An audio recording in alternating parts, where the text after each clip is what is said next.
Please welcome Deidre Smith, Director of Alumni and Family Engagement. Good evening, everyone. This is such a beautiful sight to see. Welcome to Davidson College's 50+ years of co-education celebration weekend. Yes. It's truly a privilege and honestly a joy to stand before you today as we embark on this momentous occasion.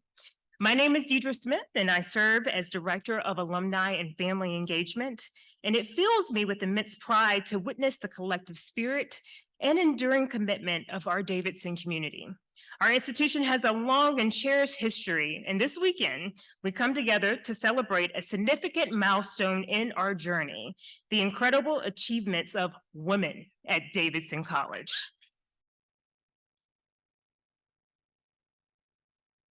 Over the last 5 decades, Davidson has witnessed a profound transformation. The inclusion of women in our academic community was a pivotal moment that has enriched our campus, broadened our perspectives, and empowered countless individuals to excel in their chosen paths. We gather here not only to honor the history of this transformation, but also to look ahead to the bright future it promises. This celebratory weekend provides a unique opportunity for all of us, whether you're an alum, a student, faculty staff member, or a friend of the college. We want to connect, share experiences, and take inspiration from the trailblazers who have paved the way for a more inclusive and equitable Davidson.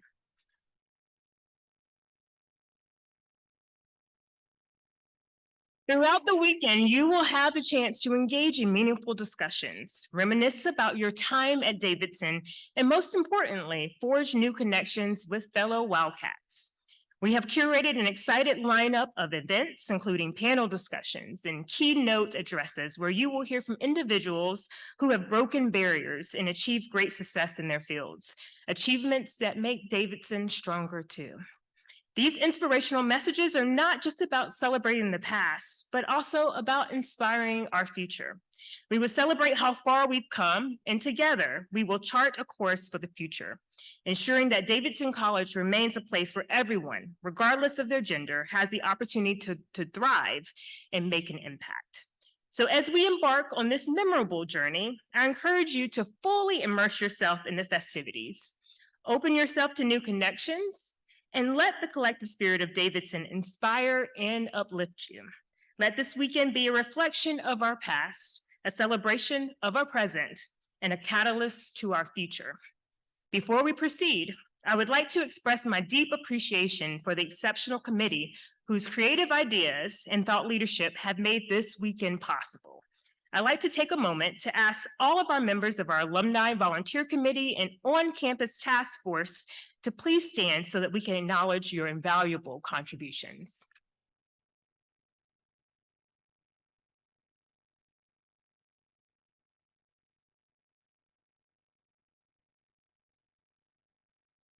Furthermore, I want to extend a heartfelt thank you to our outstanding committee leaders and co-chairs. Carol Connor Willingham, class of 1977. Michelle Sweeting, class of 1993. And Lily Acton, class of 2020. Your dedication and hard work have played a pivotal role in making this weekend celebration a reality, and for that, I am tremendously grateful. And now it is my pleasure to introduce you to someone who is at the forefront of preserving and advancing the ideals of inclusivity, diversity, and academic excellence here at Davidson College. Please join me in welcoming President Doug Hicks, who will share his thoughts on this momentous occasion and also introduce our esteemed panel for this evening. Everyone, let's welcome President Hicks.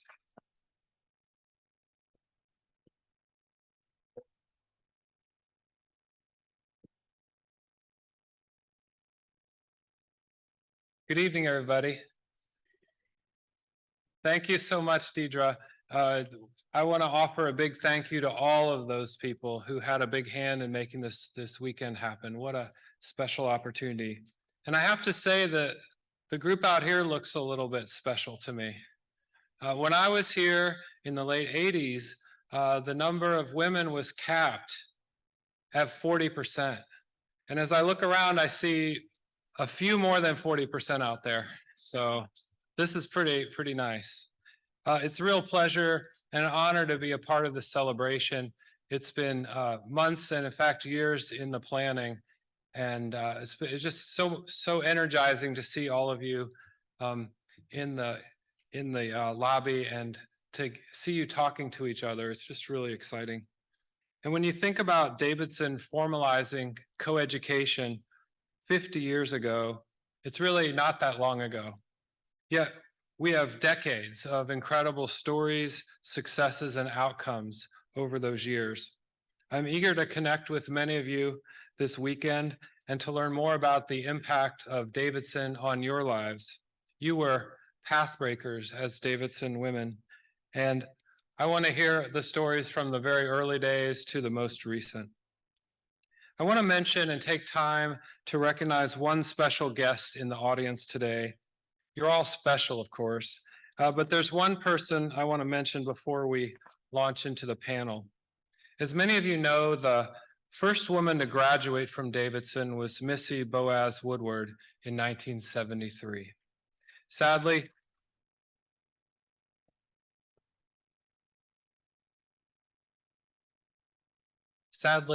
Missy has passed away.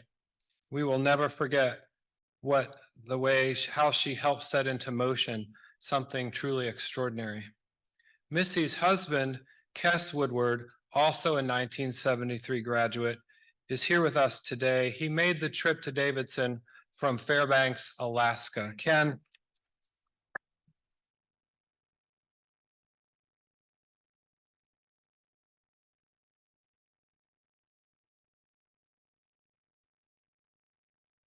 Ken made me pledge to him that Catherine and I will go visit him in Alaska, and I hereby do swear that we will go to Alaska to visit our friend and alumnus, Ken Kes.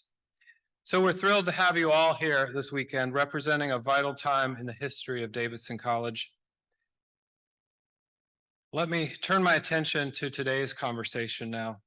We have an exceptional group of panelists who will join me on stage. First, help me welcome Vicki Switzer, class of 1974.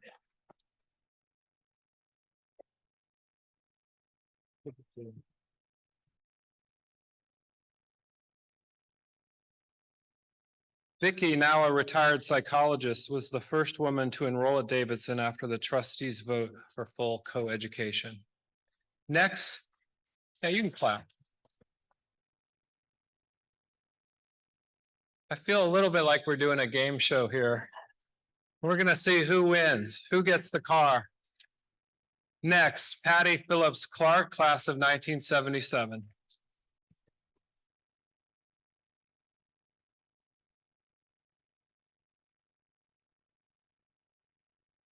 Patty's a community leader and member of Davidson's first co-ed class, first co-ed freshman class. Are there any members of the class of 1977?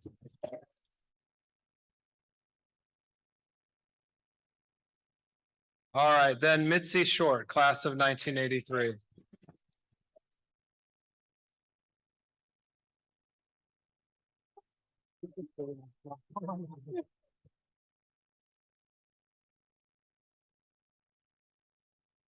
Mitzi is the CEO and co-founder of New Season Coaching and Consulting Group and co-founder of the Band of Sisters. She was a dual sport Wildcat and campus leader during the early years of coeducation.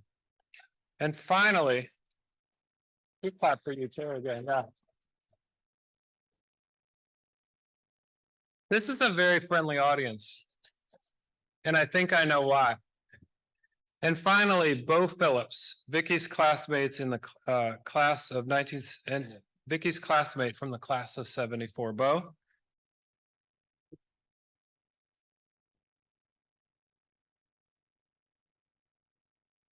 Bo is a founding partner of Alston and Bird Law Firm, and he was a student leader on campus leading up to the coeducation decision.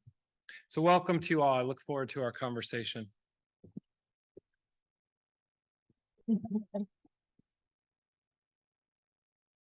All right, Vicky, you're a path breaker, so we're going to start with you. You're often called the poster child for Davidson's transition to degree seeking candidates. That must have come with a sense of responsibility and opportunity. What was it like for you? Poster child. Okay, so I really wanted to come to Davidson for a long time. My application was in to the admissions office at least 6 months before the board acted. So the board acted, my application was approved. I got a letter, congratulations, and like 2 days later, I got a phone call. We need some help at Davidson. Will you help us? It's kind of like anything. So what they wanted was help getting the word out that Davidson was looking for qualified applicants. They wanted you guys. They wanted to fill some of the spots in the class of 74, and they wanted a full class in 77, but people needed to know about it. So they asked me to come to campus. They brought in media. They did an interview. It was carried on the UPI. And so we got all of you. And didn't that work out well? Thank you. And here it is 50 plus years later, and I'm still talking about Davidson every chance I get. Tremendous pressure, absolutely. Although it was not articulated by us as a group, we knew that there was an opportunity here to really screw up. And so it was kind of like the mantra was, you're the first class of women, don't be the last. Okay, so how did we deal with that? Well, as you know, Time's up, I guess. that's not part of my speech. Go on. Anyway, we had to do, there were significant groups of naysayers, alumni, faculty, and even students. And I'm going to let Bo talk about that. And their concerns needed to be addressed. There were lots of worries that women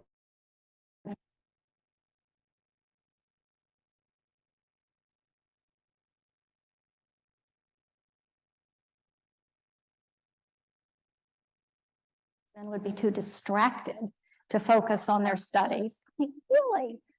And that, oh, if we did have the cognitive bandwidth, that we wouldn't be serious students because after all, we were only interested in an MRS degree.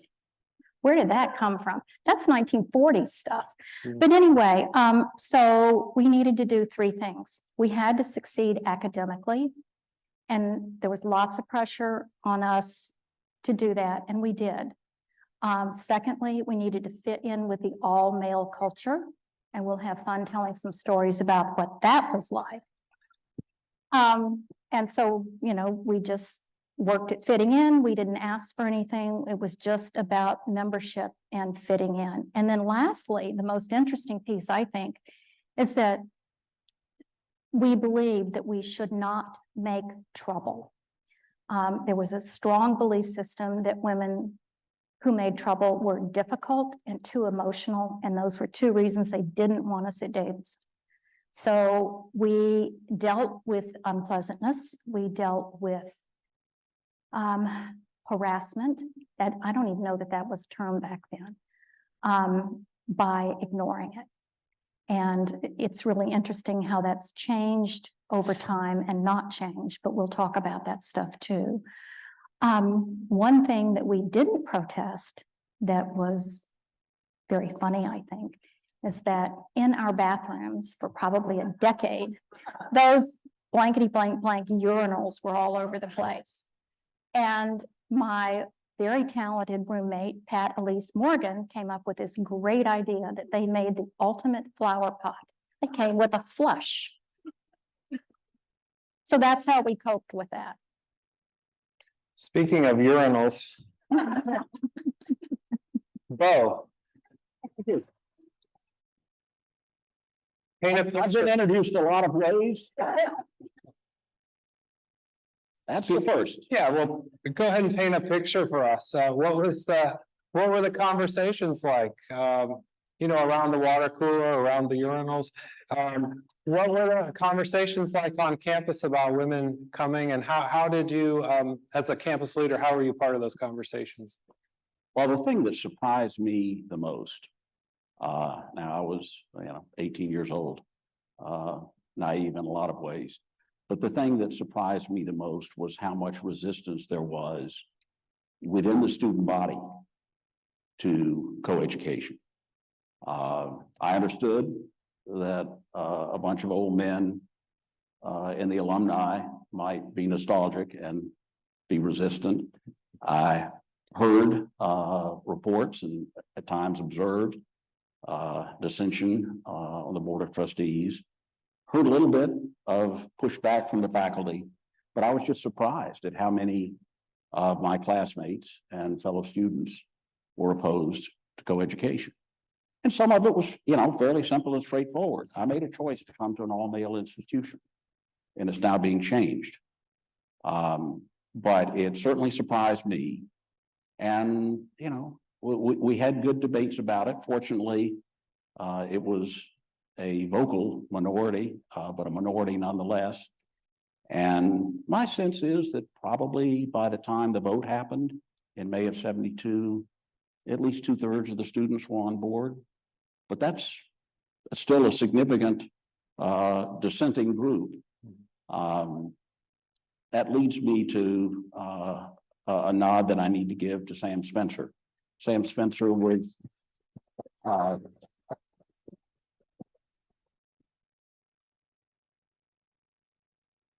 lot of you never met Sam Spencer. He was brilliant, but he was a well-mannered Southern gentleman.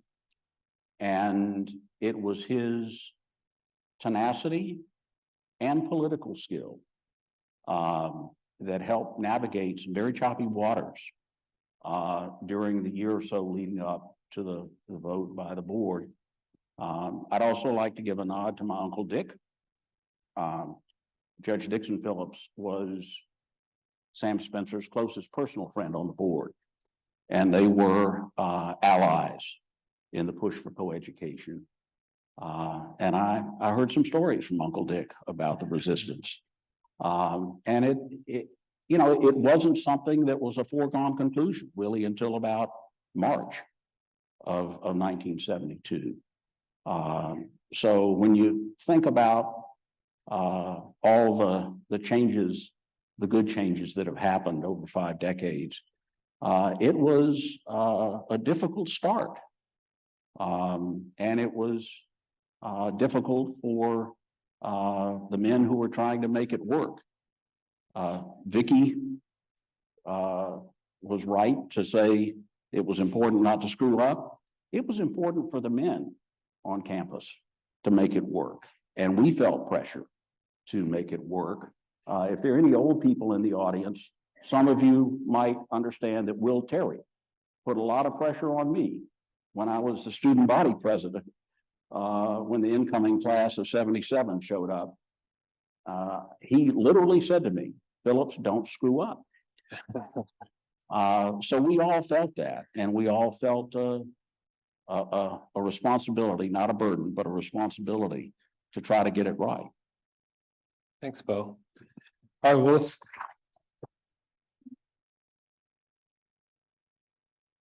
Patty, I want to ask you, what were your experiences like as a member of the class of 1977? And in what ways did you see Davidson being ready for women? And what ways was campus, besides urinals, in what ways was the campus not ready? Oh, I don't think Davidson was ready for us. We were so glad. They didn't know what to do with us. They didn't know what rules to make. So there were no hours. There were no house mothers. There were no locks on our dorms. They issued these meal tickets that were money denominations, way more than the women could eat up. So we had a great pocket money thing going, selling the extras to the men. Know that? Oh, I sold all my half of my meal tickets. I sold half my meal tickets. Mother was only sending me $25 a month. So anyway, that worked out really well. They didn't, feel the need to, or maybe they forgot to set up sororities for us. We didn't want them. And well, Davidson was so proud of its self-selection. And I just believe everything I'm told. So I thought I can go sign up and be an SAE. I can be a Phi Delta. And I felt empowered, but not interested. Not interested. Anyway, but I thought I embraced that freedom and Davidson not knowing what to do with us. One thing this, as far as I know, the only thing that I really noticed that they did in preparation for us, and it was kind of funny, but they bought a couple of home style washers and dryers so that the women's laundry could be A, done for them, which I hadn't had in years at home, and B, gently, not those commercial machines. So I thought that was a funny attempt at preparation. The irritating thing, of course, was the condescension of the Queen's co-eds. And I'm sorry, it's true. My student fees went to bus them over. The buses left at 11 p.m. and at 11:15 p.m. the co-eds heard a on the door. Lots of us, sheepish knock on the door after the men had said goodbye to the Queen's co-eds, and it's 11:15 and they're not ready to call it a night. So I thought that was kind of funny. They had owned Davidson for so long and they didn't really feel like the co-eds were worthy of these prized men. I'm not sure I understand all of that part about co-eds. That's a misty memory back to the late 80s for myself. So yeah, that's terrific. And Mitzi, you arrived. Speaking of urinals, Mitzi, you arrived in 1979. It was still pretty early in the era of co-education. It was still a very predominantly white institution. What are your key experiences that you still hold close? Yeah, so first I want to give a shout out to those that came before me because we didn't have to do as much as you did in terms of the heavy lifting. When I got here in 79, I think the ratio of men to women was 3-to-1, and I was thinking choices. Wow. For me, being an African-American female, I think what stood out most was the fact that I was African-American in the sense that there were few of us here. So from a numbers perspective, similar to my high school in terms of size, maybe Davidson actually was a little smaller. Male-female ratio, Davidson was 3-to-1, it was more 50-50. But from an African-American perspective, Davidson was 90-10. And percentage-wise, that seems, small. But when you think about actual numbers, there were 3 of us in my graduating class. So, talking about spotlight being on you, talking about not wanting to mess up, that was something that was top of mind for me. But when I think about my overall experience at Davidson, the 2 things that stand out is kind of the spirit of Davidson, which was the competitive spirit, academic. It was obviously a great academic institution. But what concerned me at first was, okay, how is it going to be relative to other schools that I went to? Is it going to be cutthroat? And I found Davidson not to be that. I thought the community was very supportive, and it was almost like everyone, you work together to succeed. Study groups and all those things were all about everybody being their best selves, as opposed to one person winning and another person losing. The other thing, and it stuck with me even since my visit senior year, was this spirit of community and relationships and care. When I did my visit to Davidson and did the tour, I'll never forget, people would say, "Hey, how are you?" And they'd stand and wait for your answer, right? And that was like shocking coming from somebody. This is what the South is like. This is what Davidson like. But that was an expectation that was set, and that's what I experienced during my time here. So those are a couple key stories. That's terrific. Well,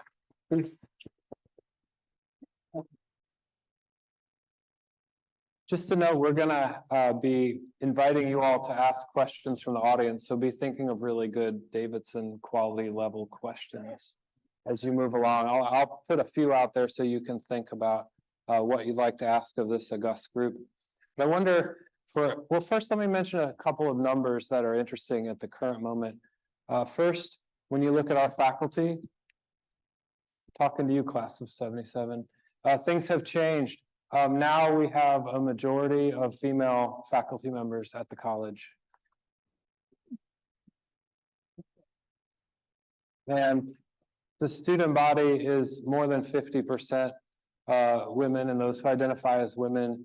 And it could be higher. We actually, think about a kind of gender balance. There's no governor on the number of men or women in the student body, but it's just an incredibly wonderful student body where women are adding at least half, more than half of the numbers and the intellectual firepower. So you've affirmed that.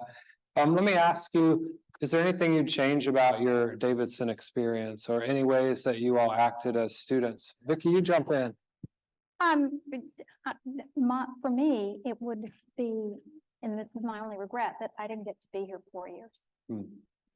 Being here 2 years was just such a fabulous experience for me. But I regret that I don't have the depth and the breadth of relationships that the class of 77 had. The fact that you guys go on a beach trip every year, I mean, I'm pea green with envy. But anyway, that's my only regret. Well, I would change mostly things about me. I would have gone to more, I wish I'd gone to more cultural events and speakers. I think I hit most of the concerts. But and I wish I'd gotten to know the women in our class better. But lo and behold, some imaginative women in our class thought that we could have a do-over. And when we all turned 50, these wonderful women organized this beach trip, which is now, this is the 18th year, I guess. The 19th. I don't know if we can count that. Is this a beach? Anyway,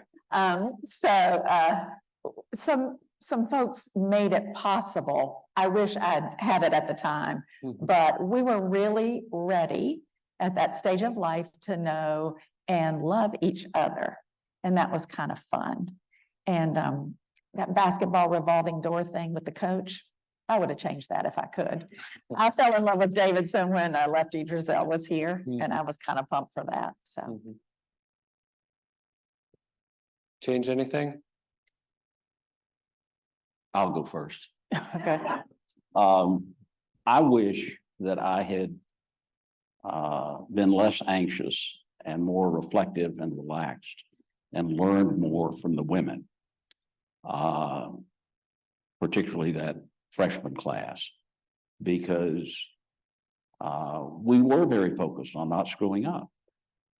But I think I was more focused on not screwing up and helping make the transition work well than I was learning from the women, listening to the women better about how to make the transition work well and happen more quickly. It's easy to look back 50 years and see that now. But that's one thing I wish I had been better at when I was 20 years old. For me, I think I would have liked there to have been more representation in terms of the student body, more representation of people of color from the faculty. But other than that, I don't have any regrets, and I don't know that I would want it any different, because I learned and became the person I am today because of my experiences at Davidson. So I don't think I would change anything other than those two things. Terrific. Well, let me ask you, in terms of faculty, staff, or community members, who made a difference for you on this campus or near campus? I love that question.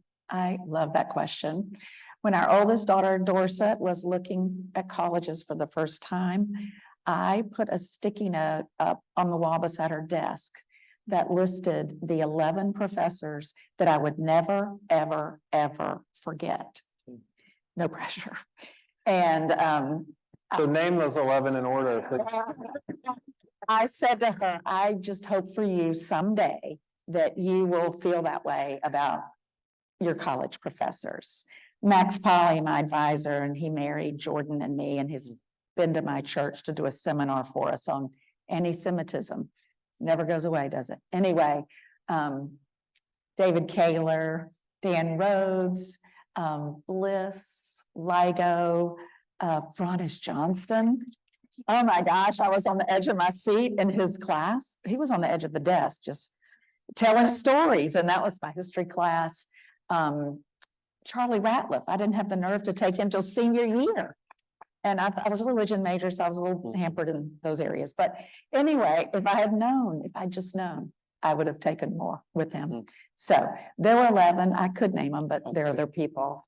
And we should name Dorset, a class of 05, who's here with us today.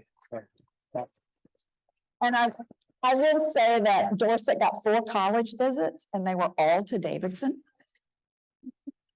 that's what I call freedom of choice. Right. And she is the perfect Davidson alumni and has found her husband here as well. So anyway. How about others? So I think Let's the see. things that stick out to me too, in addition to the great faculty, were the fact that you actually got to know the faculty and you got to go over their houses and have dinners and they were your advisors. I think the hall counselor experience was important. I think the whole experience of flicker ball and certainly I think academics outside the classroom, like the sports and the teams, invaluable. You know, the reason I worked as hard as I did at Davidson is because I knew somebody I respected so much would be disappointed if I didn't. perform. And I don't Yeah. think that happens at that many schools. Were there women in the faculty or staff or community who were role models for you beyond the student body? Cora Nelson, she was so scary. We'll have a writ today.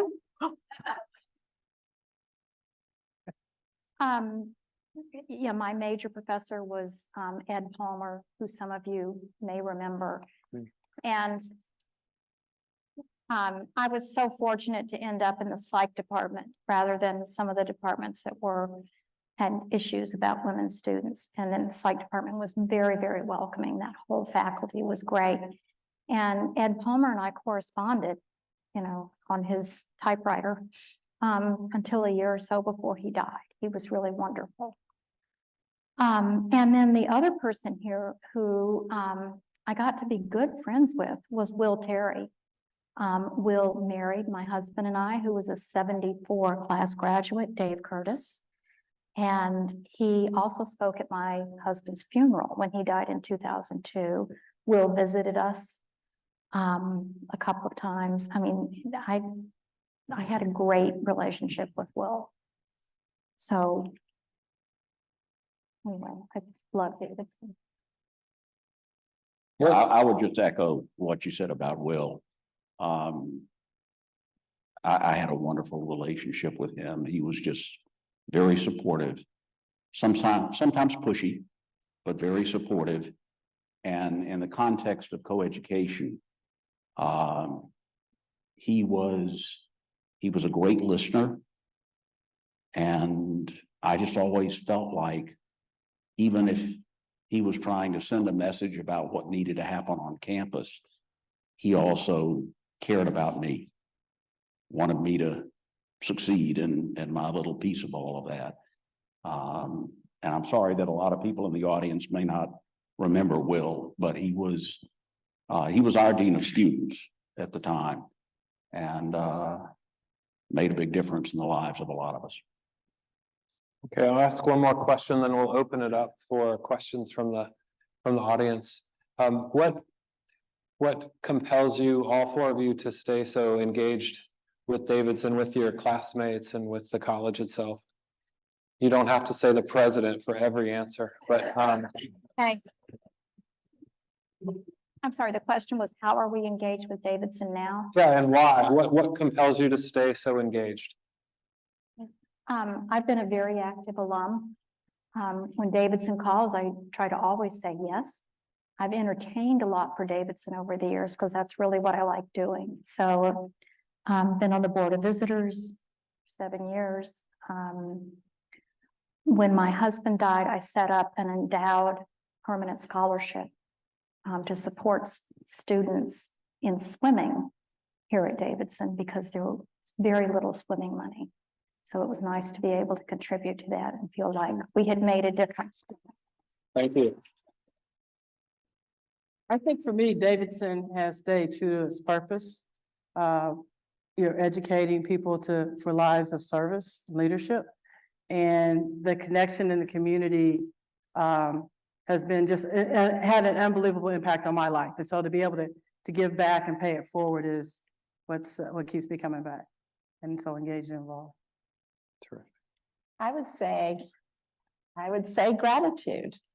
In a word, gratitude. I have many women I love in my class, but I have a lifelong bestie. And I have a husband, and they're soulmates that I met here. And I'm very grateful. I am grateful to have found a place where it felt like these are my people. I get them. My family. Yeah, we want to work hard, but we also care about that honor and integrity and character and all that. And I'm not the only serious one in the group now. I'm very serious. Anyway, I think it all would come back to gratitude for me. I think I felt, as my church says, fully known and fully loved here.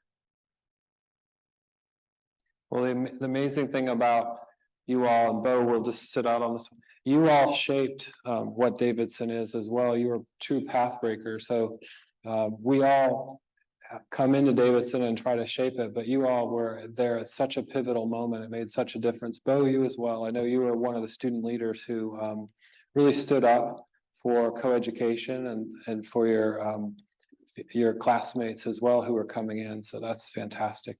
So let's open it up. Let's see what's out there. Come on up to the mics if you would, or are we running them? Running them. So Anissa, yeah, please. Hi, I'm Cecily Craighill Davis, class of 91. The great class of 91. And actually, when I came to Davidson, I thought it was like a wonderful world of coeducation because the school I'd gone to for high school was only 25% female. So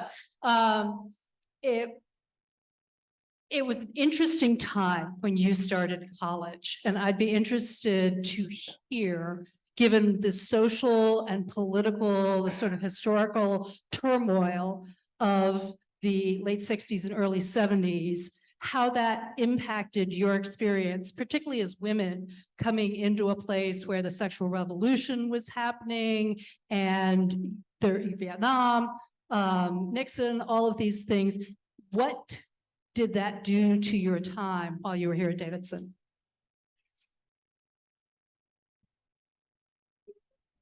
Take it away, Vicki.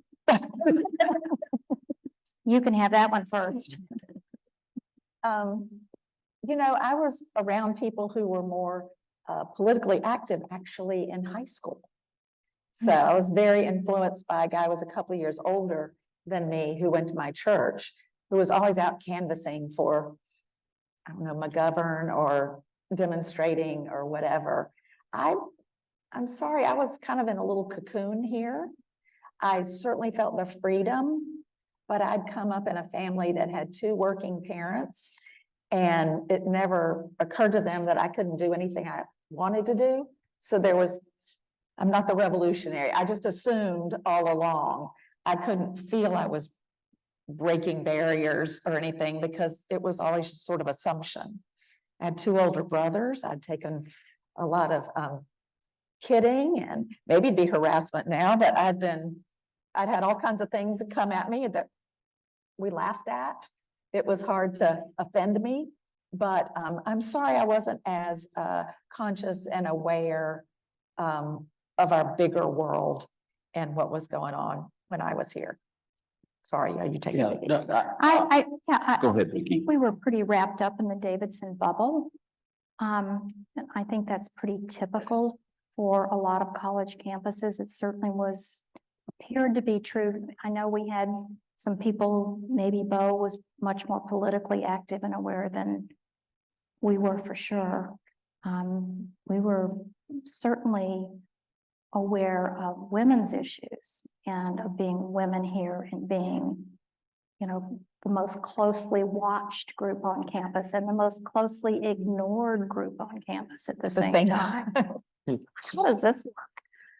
But Bo? Yeah, you- well, I think your question is a very good one because coeducation happened in that context of social and cultural upheaval. And I certainly felt that a lot of the pushback on coeducation was part of a broader pushback on change politically, socially, culturally in the country at that time.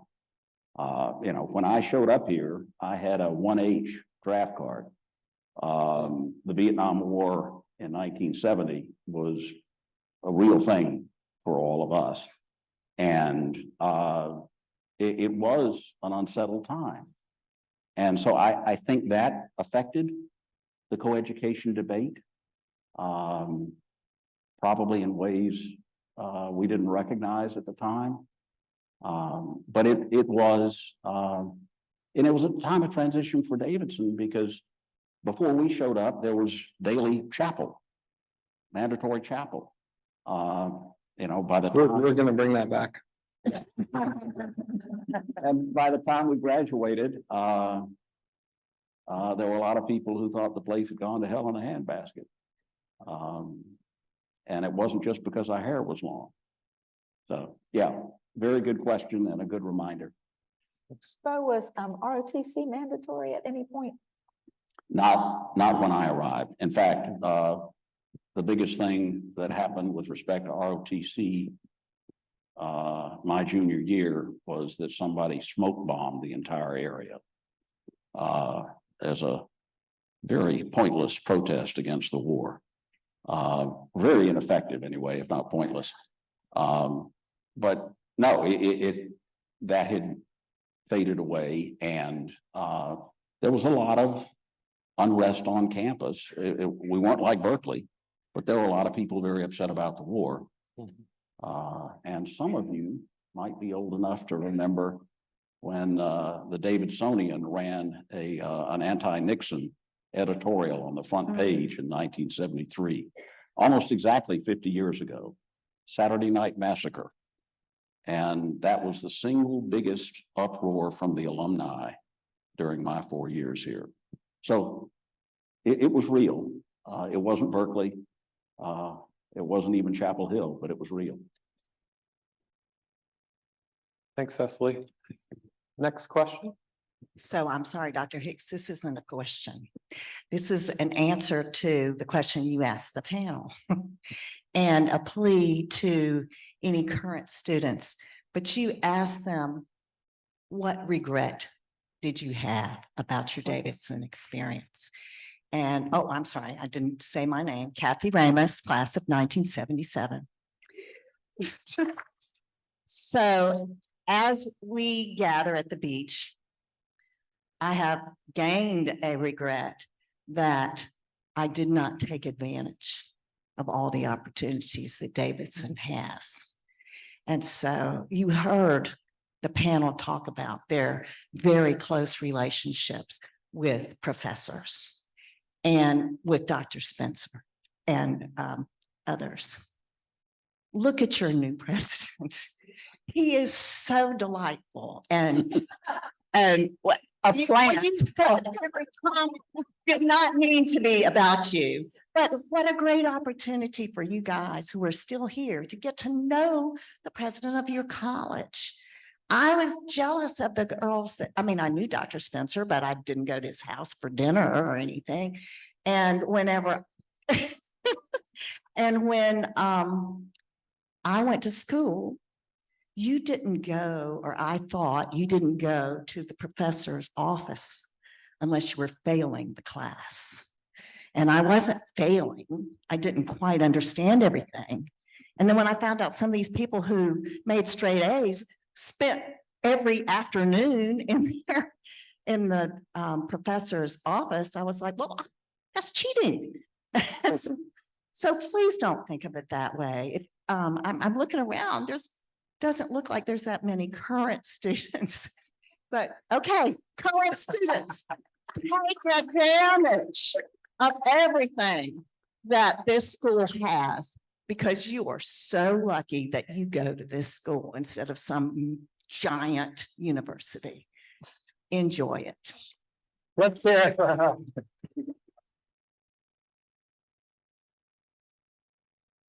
I want to recognize my president, my Davidson president, John Kirkendall, who was in the back.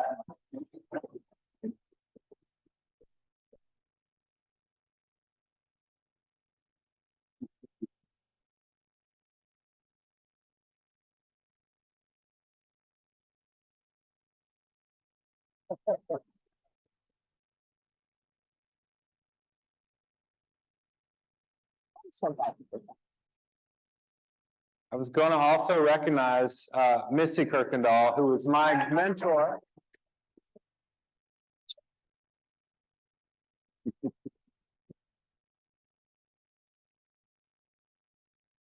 All right, now we've gone all State of the Union. So I think we have time for one more question. So make it a good one. I'll try. David Dickey, class of 76. I was one of the ones who reaped the benefit of all your hard work. So thank you very much for paving the way.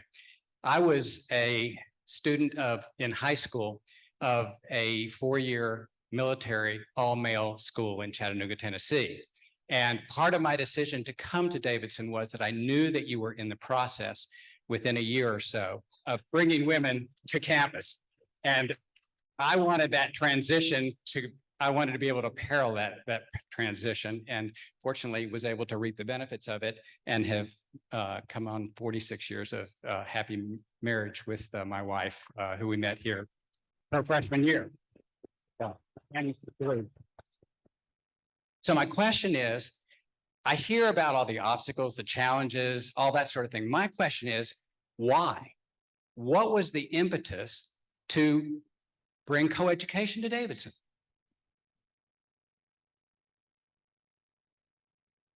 What was the To what? bring up the academic standards?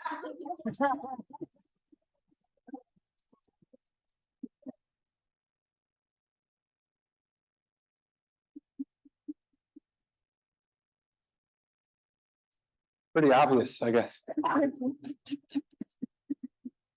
How about you, Mitzi? I don't know that there's a better answer than that. I'm gonna go with what she said. All right. Vicki, how did you choose Davidson? I'm sorry, can you restate the question for me? Oh, What was the, what made you choose Davidson to be part of this coeducation here? what made me choose Davidson? Oh, I made a bad first choice of college. I was coming from a very conservative city and wanted to go someplace more liberal. I didn't do my homework. It was far enough away from home, but I went to Memphis thinking it was bigger city, yada, yada. Turns out Memphis is in Mississippi culturally. So it's kind of like, oh my God, I got to get out of here. And so then I visited lots of colleges as a date. And I love the Davidson culture. It's kind of like, oh my God, they don't lock us up. And I trusted that you wouldn't when we got here, and you didn't. Thank you very much. So anyway, that's how mine happened. Great. So if the question is, why did we choose Davidson? Yeah, So, I don't think so. No, Why did we're gonna Davidson do clarify. Education. No, the question is, behind the scenes, why did people say, gosh, we need to bring coeducation to Davidson College? The people who were making those decisions at the time, did they, out of the blue, decide to change this, 100-some years of an all-male institution? I know it was happening around the country, but I'm not sure why Davidson specifically made that decision. Oh, you've got the. Yeah, I think it goes back to what I was saying earlier about changes that were happening in the country.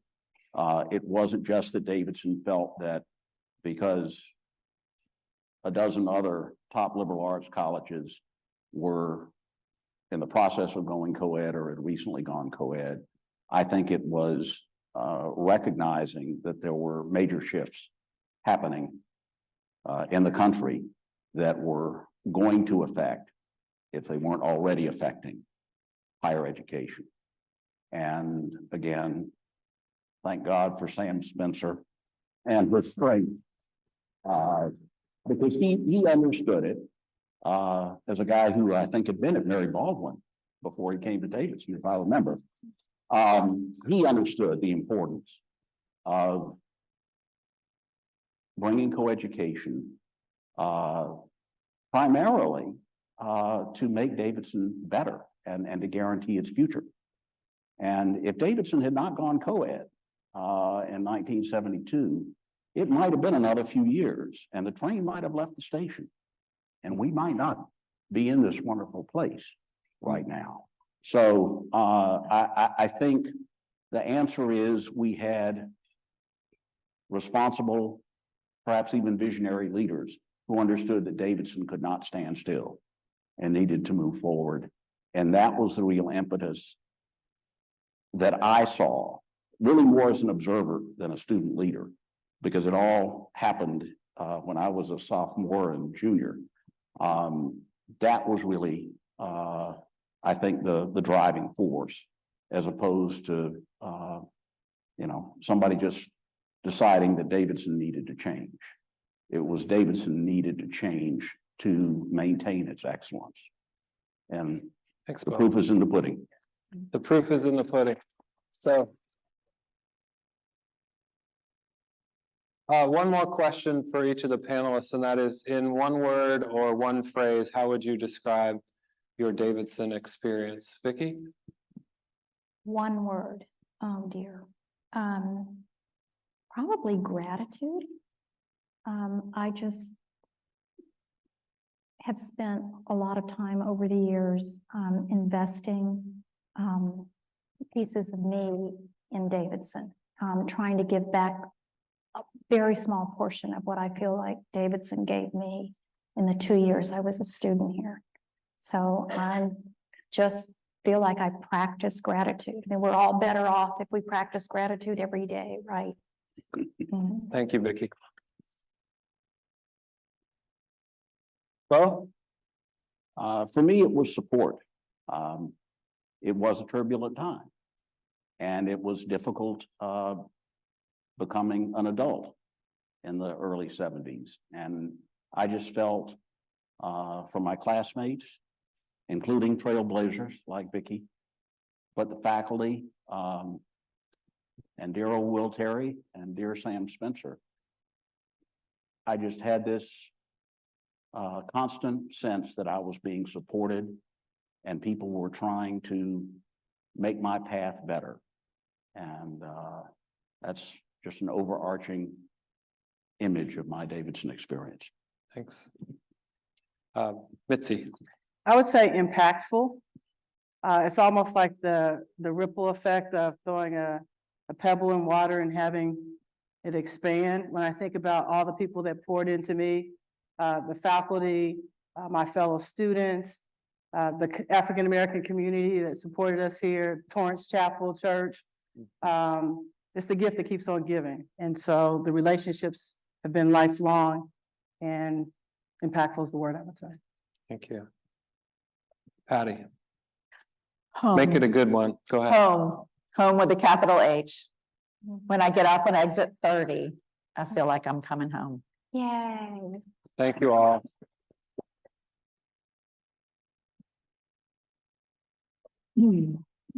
I mentioned 60-40 split earlier. Now I realize that we had a panel that was 60-40 in the smarter direction.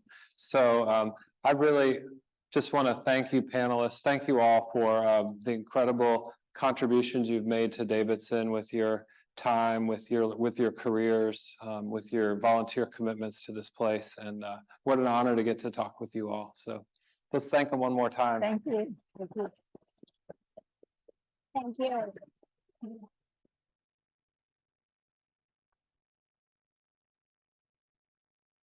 Thank you.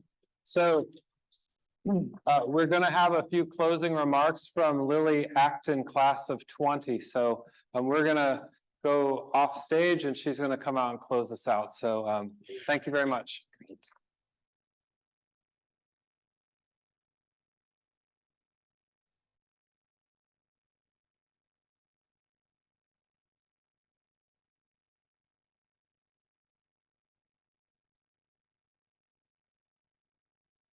Thank you again to Vicky, Mitzi, Patty, Bo, and President Hicks. What a great way to kick off this really special weekend together. As President Hicks said, my name is Lily Acton. I'm a member of the class of 2020. As Deidre mentioned at the start of tonight's program, I have had the privilege of serving as one of the co-chairs for this co-education weekend. As a recent Davidson grad, it's especially meaningful for me to be a part of this celebration and to see so many women who paved the way for the experience I enjoyed just a few years ago here. This is such a special community, and it's one I'm truly honored to be a part of. I know you're probably all excited to get on with your evening and reconnect with friends and enjoy a great dinner tonight. So let me give you a quick glimpse of what's in store for us all tomorrow. The Continental Breakfast starts at 8 a.m. here in the Union, followed by fantastic breakout panels with some incredible alums. You don't want to miss any of the programming we have planned for you all day tomorrow. Remember that everything you need is in the Davidson Guides app, so be sure to download that if you haven't already so you don't miss out on any of the fun. So with all that being said, have a great evening and we'll see you tomorrow. Good night.